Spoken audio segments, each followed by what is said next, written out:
আসসালামু আলাইকুম ওয়া রাহমাতুল্লাহ। দৈনন্দিন বিভিন্ন প্রয়োজনে মানুষকে রাস্তাঘাটে চলাচল করতে হয়, তাই মানুষের এই চলার পথ নিরাপদ ও শান্তিপূর্ণ হওয়া জরুরি। সে সঙ্গে পথচারীকেও সজাগ ও সচেতন হতে হয়। পথ বা রাস্তা চলাফেরার সময় বিভিন্ন নিয়মকানুন মেনে চলার জন্য ইসলামে নির্দেশনা দেওয়া হয়েছে। এগুলো মেনে চললে পার্থিব জীবনে যেমন বিভিন্ন সমস্যা ও জটিলতা থেকে মুক্তি পাওয়া যায়, তেমনি পরকালেও অশেষ সওয়াব লাভ করা যায়।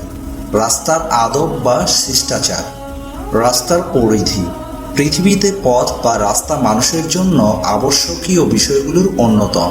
পার্থিব প্রয়োজনে মানুষকে বাড়িতে প্রবেশ ও বের হওয়া, বিভিন্ন স্থানে যাতায়াত ইত্যাদি কারণে রাস্তা ব্যবহার করতে হয়। কিন্তু কখনো কখনো মানুষ এই পথ বা রাস্তাকে বন্ধ করে দিয়ে অন্যকে বিপদে ফেলে, যা ইসলামে বৈধ নয়।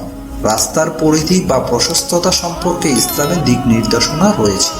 বিশিষ্ট সাহাবী হযরত আবু হুরায়রা রাদিয়াল্লাহু তাআলা বলেন, যখন মালিকরা রাস্তার ব্যাপারে পরস্পর বিবাদ করল, তখন নবী করিম সাল্লাল্লাহু আলাইহি ওয়াসাল্লাম রাস্তার জন্য 7 হাত জমি ছেড়ে দেওয়ার ফয়সালা দেন। বুখারী 2473। রাস্তার প্রশস্ততা এজন্য যে যাতে সেখানে যানবাহন প্রবেশ ও বের হতে কোনো সমস্যার সৃষ্টি না হয়, ব্যবহারকারীরা যাতে তাদের প্রয়োজনীয় মালপত্র সহজে আনা নেওয়া করতে পারে। রাস্তার আদবগুলো। রাস্তার হক বা আদবগুলো পালনে ইসলাম উৎসাহিত করেছে। এগুলো প্রতিপালনে অনেক ফজিলত ও সওয়াব বর্ণিত হয়েছে। সে সঙ্গে এগুলোর মধ্যে কোনোটিকে ঈমানের শাখা হিসেবে আখ্যায়িত করা হয়েছে। আদবগুলো উল্লেখ করা হলো। 1. নম্রভাবে চলাচল করা। রাস্তা চলাচলের সময় গর্ব অহংকার প্রকাশ পায় এমনভাবে চলাচল করা মুমিনের জন্য সমীচীন নয়, কেননা অহংকার আল্লাহর বৈশিষ্ট্য, যা হরণ করতে আল্লাহ তাআলা নিষেধ করেছেন। আর মুমিনকে নম্রভাবে রাস্তায় চলাচলের জন্য আদেশ দেওয়া হয়েছে। আল্লাহ তাআলা বলেন, আর অহংকার বশে তুমি মানুষের থেকে মুখ ফিরিয়ে নিও না এবং জমিনে উদ্ভবভাবে চলাফেরা করো না। নিশ্চয়ই আল্লাহ কোনো দাম্ভিক ও অহংকারীকে ভালোবাসেন না। সূরা লোকমান 18। 2. দৃষ্টি নিম্নগামী রাখা। দৃষ্টি নিম্নগামী রাখার অর্থ হচ্ছে মুমিন নারী পুরুষের লজ্জাস্থান, যাবতীয় নিষিদ্ধ বিষয় এবং যার দিকে তাকালে ফিতনায় পতিত হওয়ার আশঙ্কা থাকে এমন বস্তুর দিকে না তাকানো।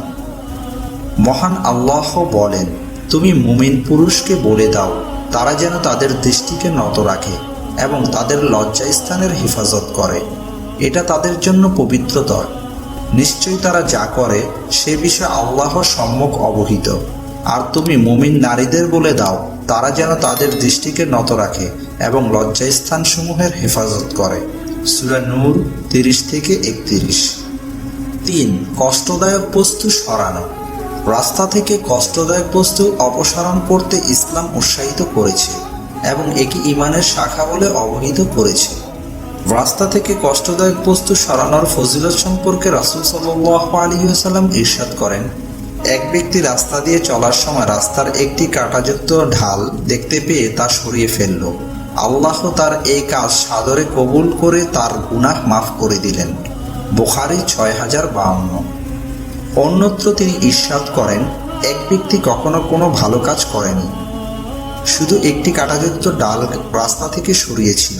হয়তো ডালটি গাছেই ছিল, কেউ তা কেটে ফেলে রেখেছিল, অথবা রাস্তায় পড়েছিল, সে তা সরিয়ে ফেলেছিল। আল্লাহ তাআলা তার এই কাজ সাদরে গ্রহণ করলেন এবং তাকে জান্নাতে প্রবেশ করালেন। আবু দাউদ 5245। 4. পথ প্রদর্শন করা। পথিককে পথ দেখানো রাস্তার একটি আদব, যা অতি সওয়াবের কাজ, যাকে সদকার সঙ্গে তুলনা করা হয়েছে।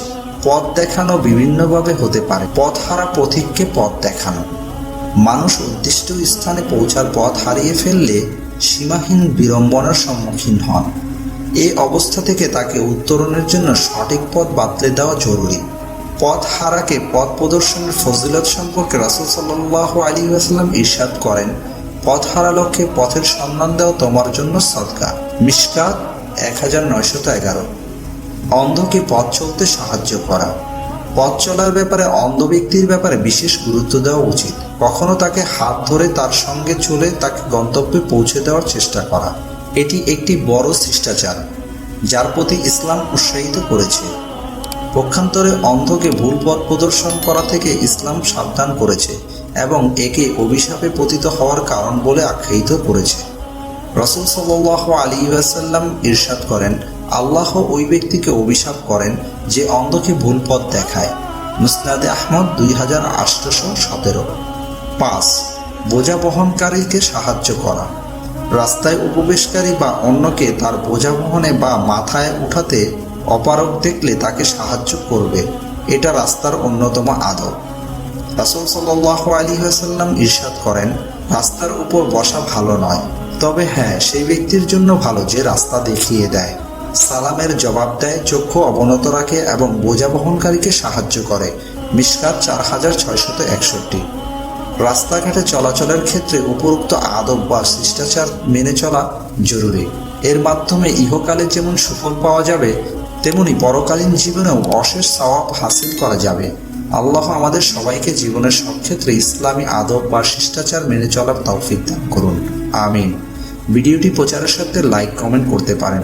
আর এমনই ইসলামিক ভিডিও পেতে সত্যের সন্ধান চ্যানেলটি সাবস্ক্রাইব করে বেল আইকনে গিয়ে অল অপশনটি অন করে রাখুন। ভিডিওটি শেয়ার করার মাধ্যমে মুসলিম ভাই বোনদের মধ্যে ইসলামিক জ্ঞান ছড়িয়ে দেওয়ার জন্য অনুরোধ রইল। দেখা হচ্ছে পরবর্তী ভিডিওতে, সেই পর্যন্ত ভালো থাকবেন, সুস্থ থাকবেন। আল্লাহ হাফেজ।